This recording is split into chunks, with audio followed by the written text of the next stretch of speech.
아멘, 감사합니다. 연합성가대네요. 네, 선생님도 계시고, 청소년부도 있고, 아동부도 있고, 또 멀리 제주도에서 또 와갖고 또 찬양까지 해주고, 너무 감사합니다. 오늘은, 믿음은 움직이는 거야, 믿음은 움직이는 거야 라는 제목으로 하나님 말씀 증거하도록 하겠습니다. 제가요, 오늘 본문을 한 작년 11월부터 생각을 하고 있던 본문이라 고민을 갑자기 많이 했습니다. 이거 너무 잘 아시는 본문이고 또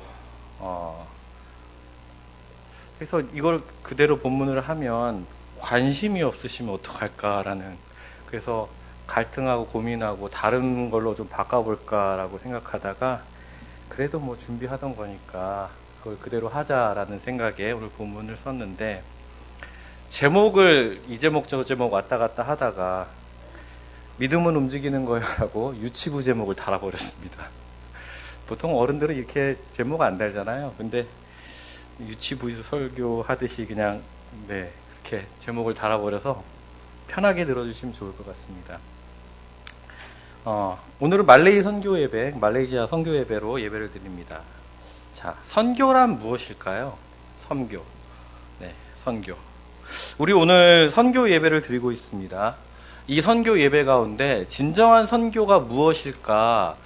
이 내용을 본문 안에서, 성경 말씀 안에서 여러분들이 찾아내셔야 여러분들은 오늘 예배를 드린 그런 뭔가를 얻고 가시는 그런 시간이 되지 않을까. 또 하나의 질문이 있습니다. 진정한 선교가 무엇이라 생각하는가? 라는 질문 이외에 이 선교가 나랑 무슨 상관이 있을까? 라는 겁니다. 선교는 선교사님들이나 하시는 거나 아니면 목회자분들이나 하시는 거지 나랑 무슨 상관이 있을까? 또는 전도랑 선교는 또 뭐가 다를까? 또 이런 질문도 있겠죠. 자, 그리고 우리가 갖고 있는 선교에 대한 고정관념이나 아니면 선입견들은 또 뭐가 있을까라는 부분도 같이 생각해 주시면 좋을 것 같습니다. 제가 그림 하나 보여드릴게요. 자, 이게 어떻게 생긴 건지 잘 보시기 바랍니다. 자, 여기에 그림을 보시면요. 보이시나요? 이게 화면이 점점 교회 PPT 화면이 노랗게 변해서, 자, 보시면 줄이 곧바로 이렇게 직선으로 되어 있나요? 안 그러면 이렇게 좀 곡선으로 휘어 있나요? 휘어 있어 보이죠? 아니에요? 왜 아니죠? 나는 휘어 보인다. 나는 안 휘어 보인다. 왠지 안 휘어 보이는 게 정답 같아서 나는 손 든다. 보여드리겠습니다. 자, 이게 밑에나 이 아래쪽 보시면 좀 휘어 있죠? 근데 요거를 이렇게 걷어내면 직선으로 보이죠? 왜 이 직선이 선이 바뀐 건 아니거든요. 왜 직선이 곡선으로 보였을까요? 중간에 동그라미가 있어서 그렇죠. 동그라미가 사각형마다 2개씩 있습니다. 4군데 다 있는 게 아니라 2군데. 그래서 내가 보고자 하는 부분을 좀 왜곡하게끔 만드는 거죠. 사람이 선만 보는 게 아니라 그 안에 있는 원까지 다 보려고 하기 때문에 그 선이 튀어 보인다. 그렇다라는 거죠. 우리가 말씀을 볼 때도 마찬가지가 아닐까라는 생각을 해봅니다. 하나님께서 우리에게 주시는 말씀이 있습니다. 그런데 우리가 이 말씀을 나의 삶이나 내가 그동안 배웠던 교육 환경이나 문화나 이런 여러 가지 것들을 이 말씀을 보는데 중간중간에 놓다 보니까 하나님께서 처음에 나에게 주시고자 하시는 말씀, 그 말씀을 보는 게 아니라 어딘가 좀 이상하고 어색한 그러한 왜곡된 모습으로 나에게 들어오는 건 아닐까라는 그런 생각을 해보게 됩니다. 한국 교회가 힘들다고 합니다. 교인 수가 갈수록 줄어든다고 합니다. 자, 근본적인 원인은 어디 있을까요? 이 고민은 저 혼자 하는 걸까요? 저는 나중에 개척을 하든지 아니면 어디 가서 교육자를 서야 되니까 이 고민을 할 수밖에 없는 상황이라. 여러분들은 또 그렇지 않고 내 믿음 생활만 잘하면 된다라고 하기에 그냥 별로 그런 생각들은 목회자나 아니면 앞으로 하실 그런 분들이나 하는 게 아닐까라는 뭐 그런 생각도 가질 수 있겠죠. 그런데 한국교회가 어렵다고 하고 고민합니다. 왜 그럴까요? 왜곡되게 말씀을 보고 왜곡되게 하나님을 바라보기 때문이 아닌가라는 겁니다. 오늘 말씀에 보면 오늘 2부 제가 드렸던 2부 예배, 3부 예배 우리 목사님께서 하신 말씀이 팔복에 대한 이야기입니다. 오늘 여러분들 아주 복 받으셨습니다. 아침, 오전, 오후로 계속 복 이야기를 하시니까 한국교회가 이 복에 대해서 왜곡되게 바라보고 있는 게 사실이다. 그리고 이 왜곡되게 바라보고 있는 걸 하나님 말씀을 거기다가 자꾸 그 말씀을 바라볼 때 이 복에 대한 왜곡된 모습들을 갖다 끼워 넣기 때문에 한국교회가 힘들어지고 있는 것이다. 그럼 이걸 어떻게 하면 바로 잡을 것인가? 바로 이 그림에서 이 원을 걷어내듯이 이 하나님의 말씀이라는 것에 대해서 집중하고 그 말씀이 무엇을 나에게 말하고 있는지를 바라볼 때 한국교회는 다시 살아나고 나의 믿음 또한 다시금 회복하고 갱생할 수 있게 되는 게 아닌가라는 생각을 해보게 됩니다. 자, 여러분들 이 선교 예배를 통해서 얻고자 하시는 게 뭘까요? 궁극적으로 내 양심이나 나의 정직한 말로 하면 복 받고 싶은 거 아닐까요? 복 받고 싶은 것. 복이라는 것 그러면 무엇일까? 보통 사람들은 복이 없습니다. 지질이 궁상, 지질이 복도 없이 사네 뭐 이렇게 얘기도 하고 생긴 것부터 박복하다 뭐하다 이런 얘기 많이 하잖아요. 왜 사람들은 복이 없을까요?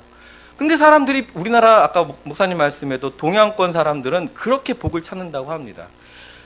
또 어떤 집에 가면 복자를 거꾸로 이렇게 붙여놨어요. 왜 그렇게 붙여놓는지 아세요? 복이 나에게서 하늘에서 내려온다고 그러고 그렇게 해서 뒤집어서 붙여놓는다라는 거예요. 그 정도로 사람들이 복을 찾습니다. 왜? 사람들은 결핍을 채우기 위해서 살기 때문에 그게 사람의 욕구거든요. 내가 지금 복이 없기 때문에 복을 채우려고 산다라는 거죠. 자, 그러면 이 복이란 과연 무엇일까? 성경은 우리에게 이렇게 이야기합니다. 블레싱이라고. 블레싱 사전 찾아보시면요. 공식적으로 인정하는 게 블레싱입니다. 하나님께서 나에게 복을 주시겠다고 온 천지를 창조하신 그 하나님께서 공식적으로 도장을 찍어버리는 게 복이다라는 겁니다. 그런데 우리가 그 복에 대해서 잘못 알기 때문에 왠지 이 복은 돈이 많이 있는 게 복이다. 아니면 오래 사는 게 복이다. 아니면 자식이 많은 게 복이다. 지금 제가 발음이 약간 씹히거든요. 치아를 지금 계속 손보고기이기 때문에 뭐 아니면 이가 괜찮거나 이런 건강이 있는 게 복이다. 뭐 이런 식으로 사람들이 복에 대해서 오해하고 있기 때문이다라는 겁니다.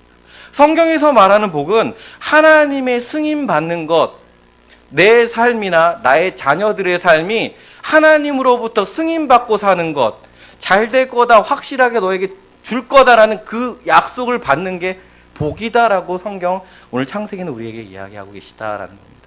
그렇다면 우리가 이 복을 받으려면 어떻게 해야 될까? 바로 아브라함의 영성을 따라가야 된다라는 거죠. 아브라함의 영성이 어떠한 영성일까?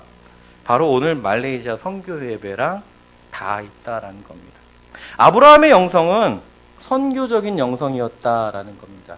자, 재미있는 거 제가 보여드릴게요. 지금 아동부 친구들이 힘들어하고 있어서 재밌는 걸 보여드리겠습니다. 자, 뭐라고 써있나요? 문장에 빠진 말을 찾아 쓰세요라는 그 초등학교의 문제예요. 이거 봤을 거예요, 이 그림. 근데 그 안에 가위를이나 거울을 넣어야 되는데 밑에 어떤 친구가 사슴이 미쳤나 봅니다라고 이렇게 기록을 한 거예요. 네. 그러니까 아이들의 눈이니까. 그렇죠? 자, 그리고 또 다른 문제 낼게요. 다음 문제, 요거는 제가 읽어드리고 답을 보여드릴게요. 다음과 같은 물건들을 살 수 있는 가게를 쓰세요. 라는 문제입니다. 보기는 쌀, 보리, 콩, 팥입니다. 여러분 같으면 어떤 답을 쓰시겠나요? 네? 뭐 쌀집이든지 싸전이든지 뭐 이렇게 하겠죠. 아이가 뭐라고 썼을까요? 그럼 이제 중요한 건 그거니까. 네? 어떤 마트? 그렇죠. 이마트에 다 있습니다. 네. 아이들은 이마트라고 씁니다. 자, 그리고 다른 문제가 있습니다. 비가 많이 와서 큰 피해를 당한 수재민에게 어떤 말로 위로하면 좋을지 쓰세요 라고 했습니다. 여러분 같으면 수재민에게 뭐라고 위로하시겠습니까? 네. 이 아이의 글을 보십시오. 자, 재민아, 힘들겠지만 희망을 가져. 네. 네. 이게 아이의 답입니다. 마지막 하나만 더 보여드릴게요. 이건 제가 우리 은옥 전도사님이 바쁘신데 너무 재밌어서 말씀드렸었어요. 제가 읽어드리겠습니다. 여러분은 어떤 것을 보고 웅장하다고 생각하였는지 한 가지만 써보세요. 여러분들은 어떤 걸 볼 때 웅장하다라는 생각을 하십니까? 그런 게 없으신가요? 네. 감동하지 않으면 나이가 많으신 거예요. 네. 자, 웅장하다, 이 아이의 답을 보겠습니다. 저도 이렇게 생각합니다. 네.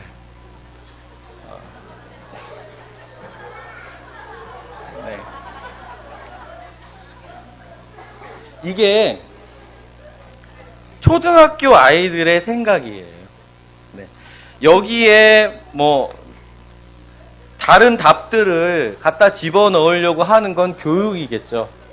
그런데 교육을 넘어서 그 아이들의 원 생각들, 그 아이들이 갖고 사는 그런 정서들, 그 아이 또래 아이들이 품고 사는 문화들, 우리가 그것을 알아야 그 아이들을 교회로 이끌어올 수 있다라는 겁니다.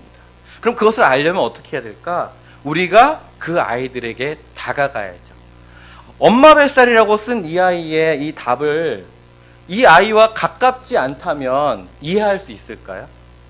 이런 글도 있었습니다. 아까 뭐 여러 가지 그런 것도 있었는데요. 우리 선생님은 이쁘다. 성형을 해서 이쁘다. 이런 문장이 있었어요. 선생님이 거기에 이제 첨삭을 하셨어요.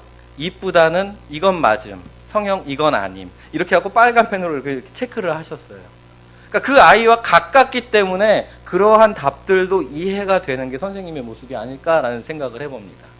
선교란 무엇이냐? 선교란 가는 거다라는, 가는 거.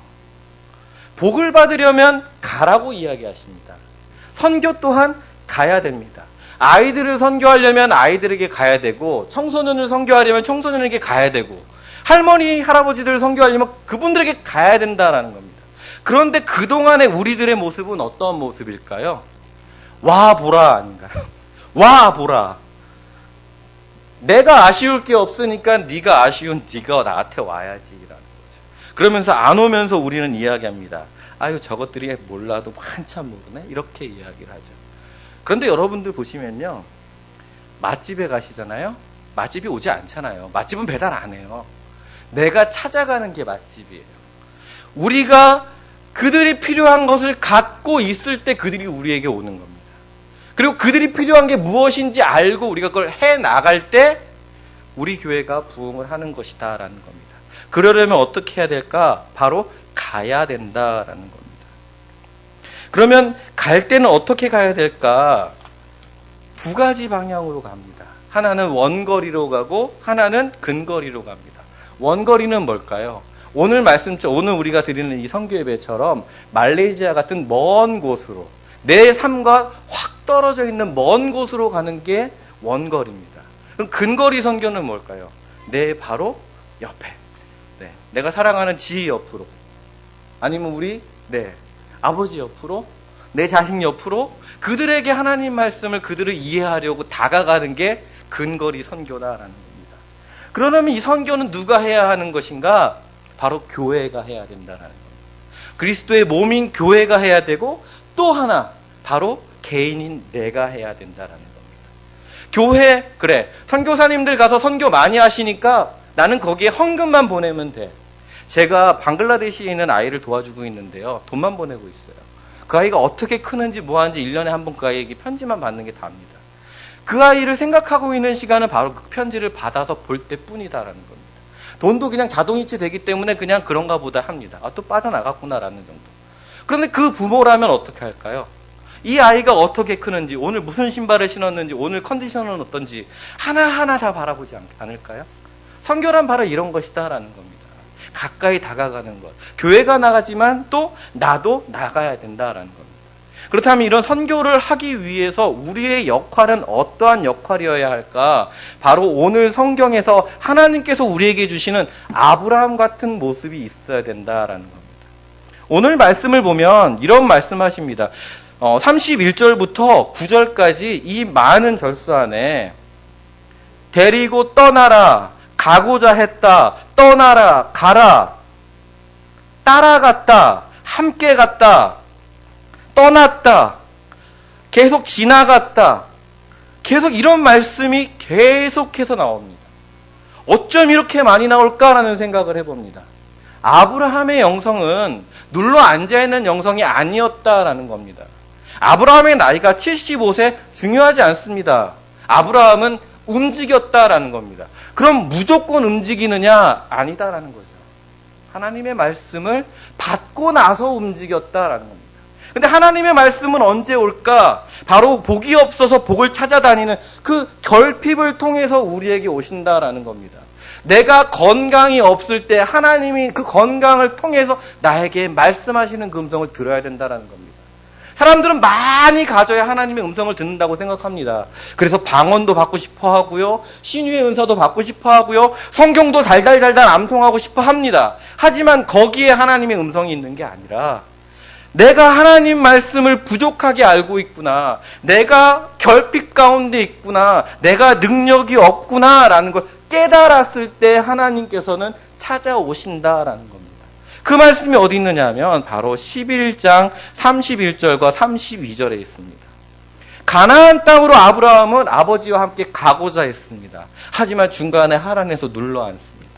가고자 했던 목적을 이루지 못하는 결핍, 바로 그 결핍 가운데 하나님께서 찾아오십니다. 12장 1절에 여호와께서 아브라함에게 이르시되 너는 너의 고향과 친척과 아버지의 집을 떠나 내가 내게 보여줄 땅으로 가라라고 이야기하십니다.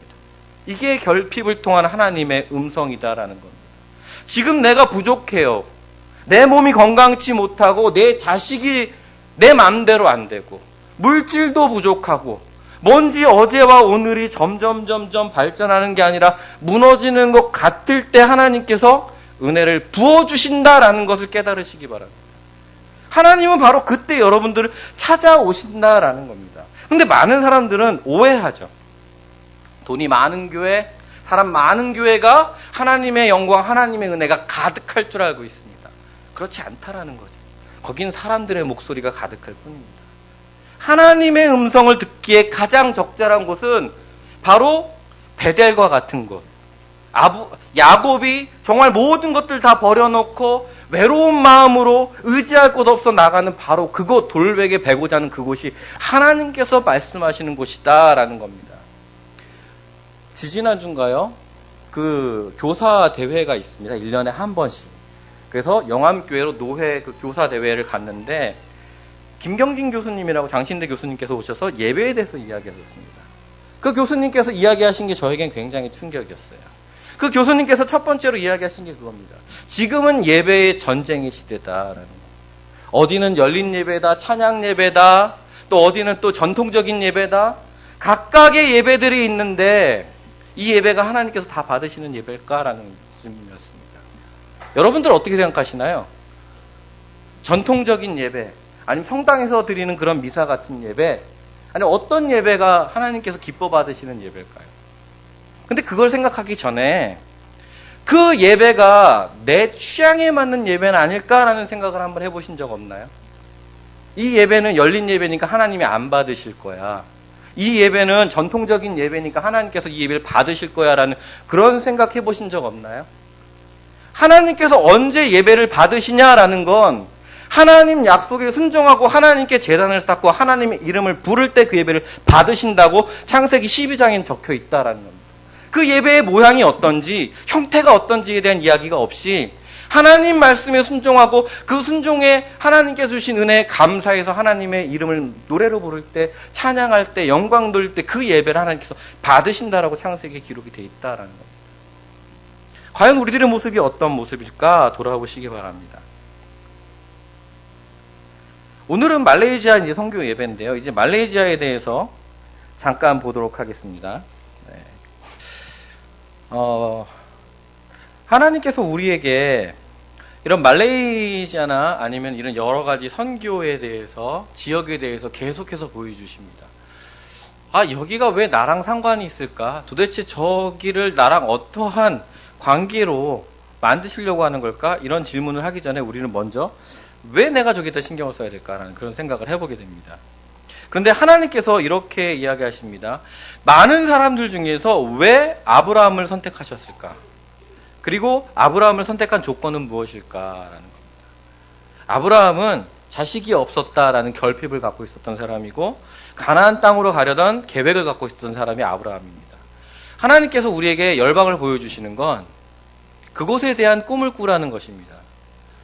아이들 중에 한국사 수업이 있습니다. 한국사를 할 때 한국사를 잘하는 아이가 있고 못하는 아이가 있습니다.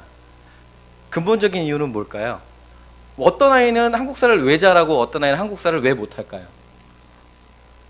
한 가지입니다. 상상하지 못하기 때문입니다. 한국사를 공부하면서 그 나라나 그때의 모습들을 머릿속에 계속 상상하는 아이들은 그 한국사를 좋아합니다. 그래서 공부를 계속하게 되는 거죠. 하지만 그것을 상상하지 못하는 아이들은 좋아하지 않습니다. 좋아할 이유도 없고요. 그러니까 못하게 되는 겁니다. 선교에 대해서 이런 장면들, 모습들에 대해서 우리에게 계속 보여주시는 이유는 이곳에 대해서, 열방에 대해서, 내 이웃에 대해서 하나님께서 관심을 가지라고 이야기하시는 겁니다. 그리고 그들을 좋아하라고 이야기하시는 거고 그들에게 다가가라고 우리에게 이야기하시는 것이다 라는 겁니다. 우리가 나만의 그런 계획이 아닌 하나님 계획으로 다가가려면 우리에게는 아브라함의 위대한 점을 따라가야 하는 그런 모습이 필요하다라는 겁니다. 히브리서 11장 10절 말씀 제가 잠깐 보도록 하겠습니다. 히브리서 11장 10절에 이런 말씀이 있습니다. 이는 그가 하나님이 계획하시고 지으실 터가 있는 성을 바랐음이라 라고 이렇게 얘기하고 있습니다. 아브라함은 하나님의 말씀, 하나님의 그 약속을 상상하고 꿈꿨던 것, 그것이 아브라함에게 약속이 되고 믿음이 되었다라는 겁니다. 왜 나에게 믿음이 없을까? 왜 나는 하나님을 향한 하나님이 나에게 향한 그런 계획은 왜 없으실까? 내가 하나님을 향한 어떤 바람이 있는지 한번 돌아보시기 바랍니다. 아브라함은 그것을 붙잡고 나아갔던 위대함이 있었다라는 겁니다. 그런데 그것은 보이지 않습니다. 하지만 그것을 따라 나가는 것, 그것이 바로 아브라함의 믿음이다라는 겁니다. 이 히브리서 11장 1절과 2절에 우리에게 이렇게 얘기해 주십니다. 믿음은 바라는 것들의 실상이요 보이지 않는 것들의 증거니 선진들이 이로써 증거를 얻었느니라. 아멘. 바라는 것의 실상이 믿음이다라는 겁니다. 여러분들 복권 한 번씩 사셨을 거예요. 네, 누구에게 말하긴 좀 그렇지만 네. 왜 그럴까요? 뭔가를 상상하기 때문에. 근데 하나님께서는 우리에게 그 모든 것들을 이미 주셨다라고 말씀하십니다. 우리가 그것을 바라지 못하고 믿음을 갖고 살아가지 못하기 때문이다라는 거죠. 어떤 방향으로 우리에게 주실까요? 내가 행함을 통해서 하나님은 주신다라는 겁니다. 요행을 통해서 주시는 게 아니고 내가 행함을 통해서 하나님께서 나에게 그 은혜를 주시려고 하신다라는 겁니다. 그렇다면 우리는 이제 마지막으로 무엇을 확인해야 될까요? 바로 예수님의 약속, 명령을 확인해야 됩니다. 마태복음 28장 19절입니다. 그러므로 너희는 가서 모든 민족을 제자로 삼아 아버지와 아들과 성령의 이름으로 세례를 베풀고 내가 너희에게 분부한 모든 것을 가르쳐 지키게 하라. 볼지어다 내가 세상 끝날까지 너희와 항상 함께 있으리라 하시니라. 아멘. 가라고 이야기하십니다. 그때 하나님께서는 세상 끝날까지 항상 우리와 함께 계신다라는 약속을 하시는 것이다라는 겁니다. 다시 창세기 12장으로 돌아옵니다.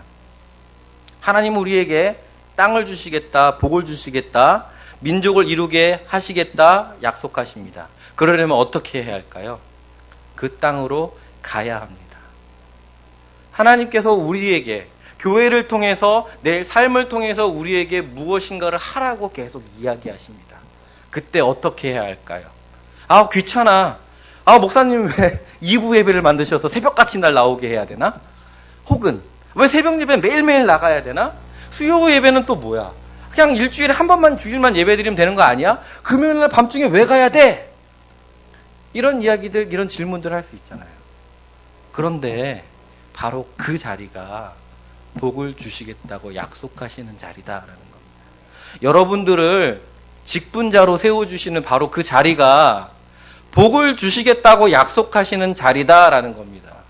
권사라서 폼나고 장로라서 폼나고 목사라서 폼나는 게 아니라 복 주시겠다고 그 자리에 세우시는 게 하나님의 약속이다라는 겁니다. 여러분의 직장을 글로 보내시는 이유가 여러분들을 복을 주시겠다고 약속하신 하나님의 그 약속이다라는 겁니다. 왜 하나님은 나에게 아브라함처럼 말씀 안 하실까라고 물어보지 마십시오. 이미 하나님께서는 여러분들에게 말씀하고 계십니다. 그곳으로 가십시오. 그리고 그곳에서 만나는 하나님께 예배드리시고 하나님을 찬양하십시오. 하나님은 여러분과 함께 하십니다. 우리가 이 말레이시아를 위해서 오늘 기도합니다. 말레이시아에 지난 작년에 이런 뉴스가 있었습니다. 우리나라는 신을 그냥 신이라고 부르잖아요. 근데 말레이시아는 신을 알라라고 불렀습니다. 이슬람 국가이기 때문에 신의 그런 대명사가 알라예요. 그러니까 하나님도 알라고 다른 신도 알라예요. 신이라는 단어가 그 나라에서는 알라라는 단어입니다. 그런데 대법원에서 이슬람교 말고 다른 종교에서 신을 더 이상 알라라고 부르지 말라라고 이야기했습니다. 그렇다면 이제 성경은 어떻게 해야 될까요? 말레이 성경에 있는 알라라는 그냥 우리가 성경책 볼 때 하나님이라는 그런 단어들 다른 단어로 바꿔야 된다라는 거예요. 그들이 이해할 수 없는 그런 신에 대해서 이야기를 해야 된다라는 겁니다. 이제 이 이슬람 국가인 말레이시아에서 종교를 서서히 계속 탄압하고 있다라는 겁니다. 아까도 잠깐 보셨지만 교회가 불타합니다. 그리고 믿는 일하는 기독교인들 노동자들이 말레이시아에 가서 많이 일을 하는데 추방당한다고 합니다. 그러면 어떻게 될까요? 다시 입국을 불허한다라고 하죠. 이제 슬슬 그렇게 말레이시아에서 종교 탄압을 하고 있습니다. 그럼 말레이시아에 완전한 종교의 자유가 회복되기를 기도해달라고 이야기를 하고 있습니다. 그리고 기독교인들이 모이는 그런 교제에 대해서도 탄압하고 있습니다.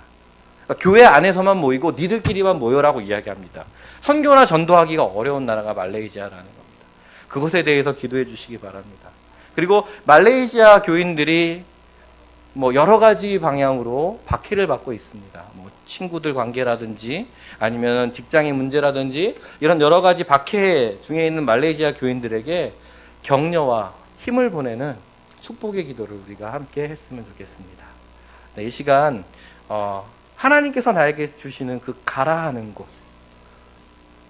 복에 하나님 그 말씀에 내가 아멘하며 순종하는 내가 되게 해달라고 그렇게 기도 하나 해주시고요. 네, 이따 목사님과 함께 말레이시아 선교 이 내용을 가지고 다시 한번 기도하도록 하겠습니다. 이 시간은 나의 믿음을 붙들고 함께 기도하시겠습니다.